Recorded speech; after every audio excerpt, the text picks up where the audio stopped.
বিসমিল্লাহির রহমানির রহিম। আমি আসসালামু আলাইকুম। আমি আজকে আমার আগের দিনে বলছিলাম যে রান্নাঘরটা এখনও কমপ্লিট হয় নাই। এটা বন্ধু চুলা, মানে একদম অরিজিনাল মাটির চুলা না, বন্ধু চুলা কেন খড়ি, কিন্তু খড়ি তো ব্যবহার করতে হচ্ছে।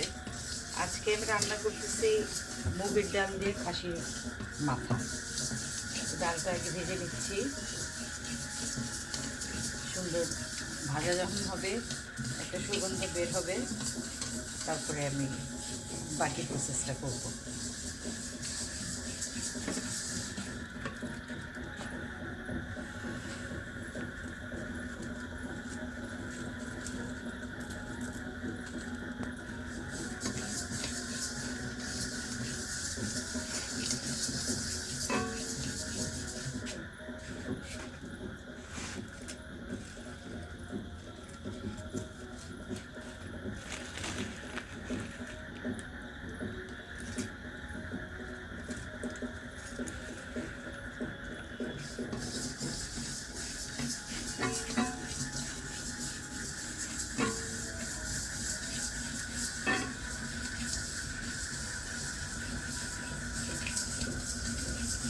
এটা একদম আমার খোলা একটা রান্নাঘর, দূরে কোথাও গান বাজতেছে, আর একদম চতুর্দিকে অন্ধকার, ঝিঝি পোকার ডাক। দুদিন আগেও বাড়ি ভরা ছেলে মেয়ে মেহমান ছিল, এখন সবাই চলে গেছে।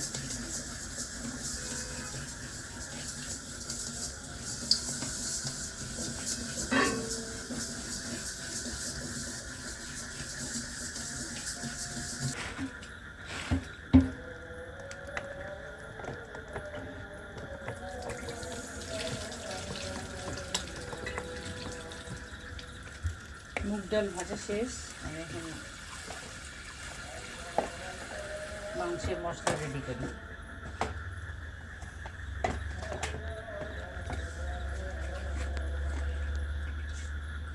আমি খুব সাধারণভাবে রান্না করি। আমার মা, খালা, শাশুড়ি, তাদের কাছ থেকে দেখছি, সেইভাবে রান্না করি। স্পেশাল এমন কিছু না, কিন্তু রাঁধতে আমি ভালোবাসি। তবে নুন ঝাল ঠিক না হলে, আমার সাহেব খুব ভোজন বিলাসী মানুষ, অল্প খান, কিন্তু সব কিছু খুব পারফেক্ট হওয়ার দরকার।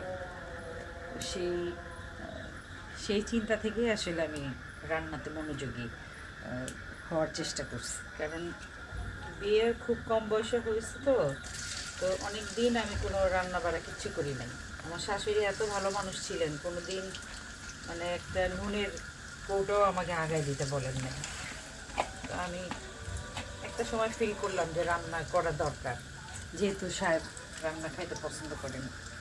আমার মা, আমার নানি, দাদি সবার রান্না, আমার বড় বোন, মেজো বোন সবার রান্নাই খুবই মজার।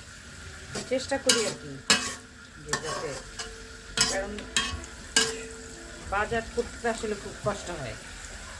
বাজার যারা করে আমি বুঝতে পারি। 1-2 দিন বাজারে গেছি, তো তখন বাজারে যাওয়ার পরে মনে হচ্ছে যে এত কষ্ট বাজার করা, দরদাম করা, ভালো জিনিস এখন তো সব হাইব্রিড জিনিস দিয়ে ভরে গেছে। তো এত কষ্ট করে বাজার করে নিয়ে আসলে যদি রান্নাটা সঠিকভাবে না হয়, তখন আসলে যে বাজার করে নিয়ে আসে তার রাগ হয় স্বাভাবিক। আর এটা ছাড়াও মানে খাওয়ার টেবিলে একটা হাসি খুশি মুড তখনই ভালো হয়, যখন রান্নাটা বেশি সব নুন ঝাল তেল সব কিছু পারফেক্ট হয়, তখন সাধারণ খাবারও অনেক অমৃত মনে হয়। এই জন্য আমি সবসময় চেষ্টা করি রান্নাতে মনোযোগ দিতে। তবে খুবই একটা হাসির কথা যে শিল্পী মানুষ তো, 3-4টা তরকারি যদি রান্না করি, দেখা গেলো একটা তরকারিতে আমি নুনই দেই নাই, এরকম অবস্থা হয়। আমি এখনই গরম মশলা দিয়ে দিচ্ছি।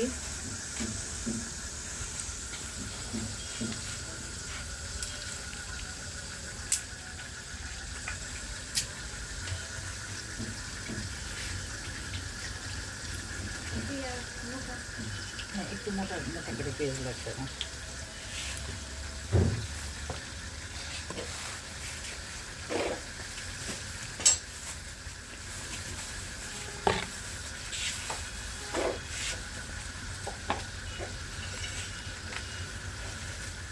দারচিনিটা একটু ছেঁচে দেই এলাচ, কিন্তু ছেঁচুনি আনি নাই, ছেঁচুনি এই সংসারে কেনা হয় নাই।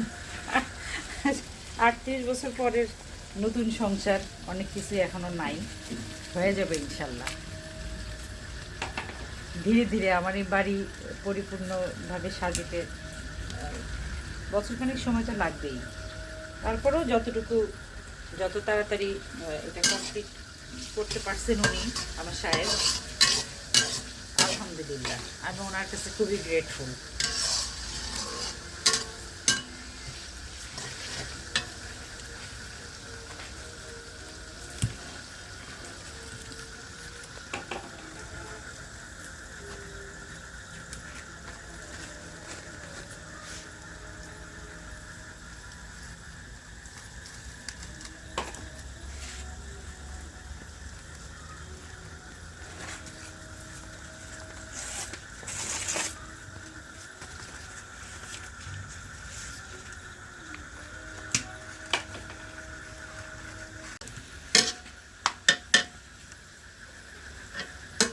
পেঁয়াজ ভাজা শেষ, আমি এখন দিচ্ছি আদা বাটা,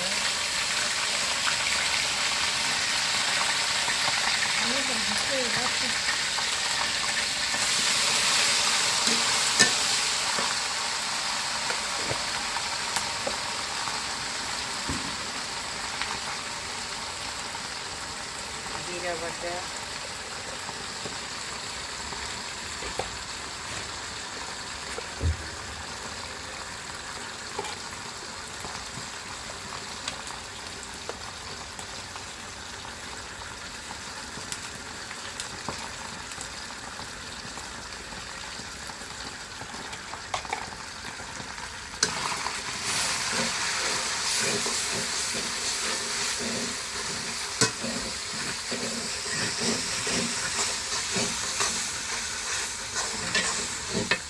সরাসরি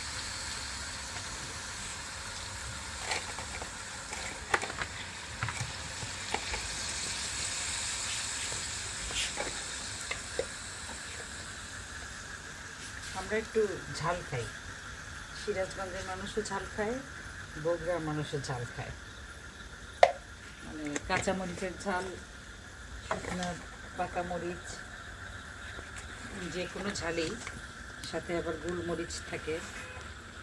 তো ফাইনালি আমাদের বাচ্চারাও ঝাল খাওয়া শিখে যায়। তো বাচ্চাদের হয় না একদম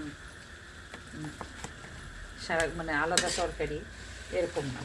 ওই প্রথম একদম দুধের বাচ্চা অল্প কিছুদিন হয়তো ফিসফাস খায়, তারপরে ওদের তরকারিতে আদা বাটা, রসুন বাটা সামান্য সামান্য দিয়ে দিয়ে ওদের ইউজ করা হয়, একটা কাঁচামরিচ দেওয়া হয় ওদের।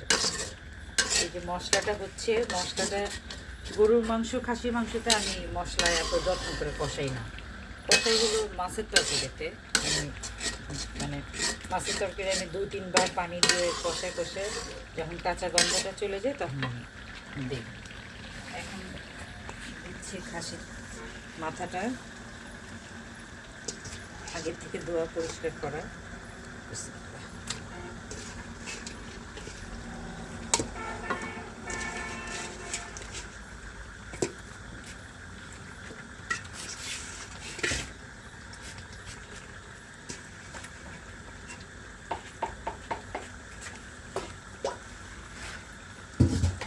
ধোয়া না,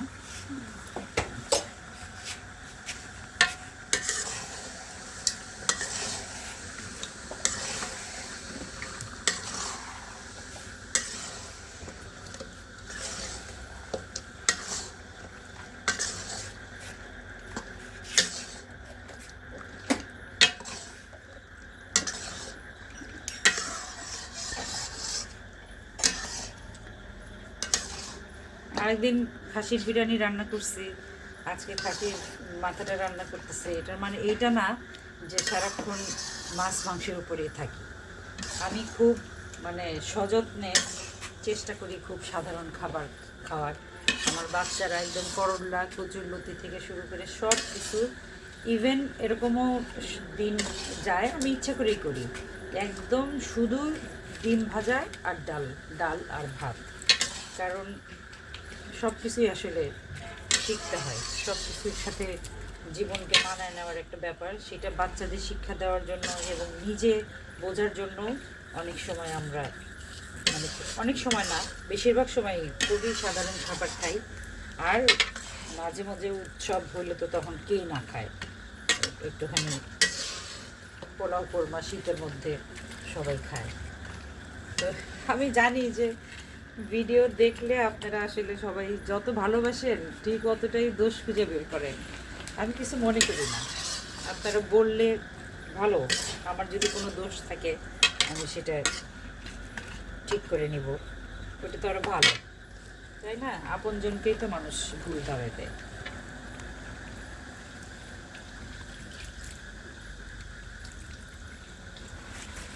এটা রান্না হতে থাক। গান বাজতেছিল, গানটা বন্ধ হয়ে গেছে।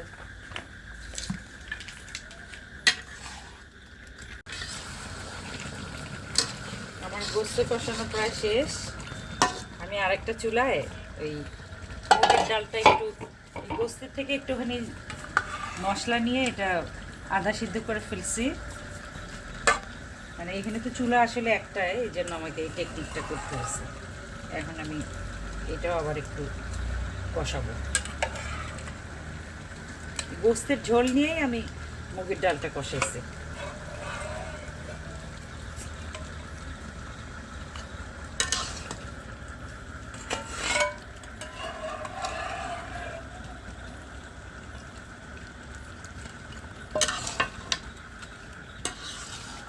আমাদের পরিবারে সব রাঁধুনি দিয়ে ভরা।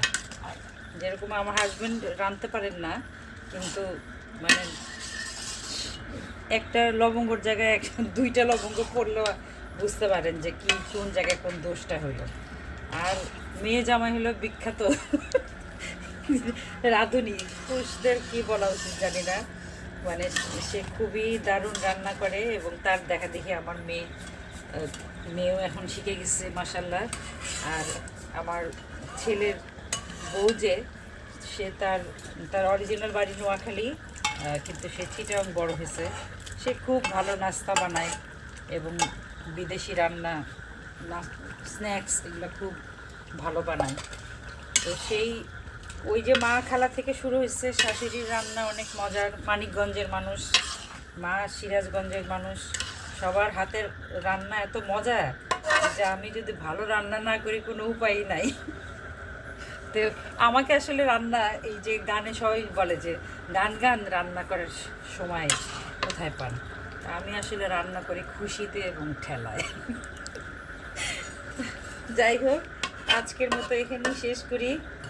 আর একটু রান্না হবে, রান্না হতে থাক। আমার যদি উপায় থাকতো তাহলে আমি আপনাদের সবাইকে খাওয়াইতাম, কিন্তু আসলে তো সেটা সম্ভব না। এটা তো একটা ভার্চুয়াল লাইফ। ইনশাল্লাহ তারপরেও যখনই সময় পাই, আমরা অতিথি পরায়ণ মানুষ, আমরা মানুষকে খাওয়াইতেও পছন্দ করি, খাইতেও পছন্দ করি। তো সবাই ভালো থাকেন, সবার জন্য অনেক শুভকামনা থাকলো। আল্লাহ হাফিজ।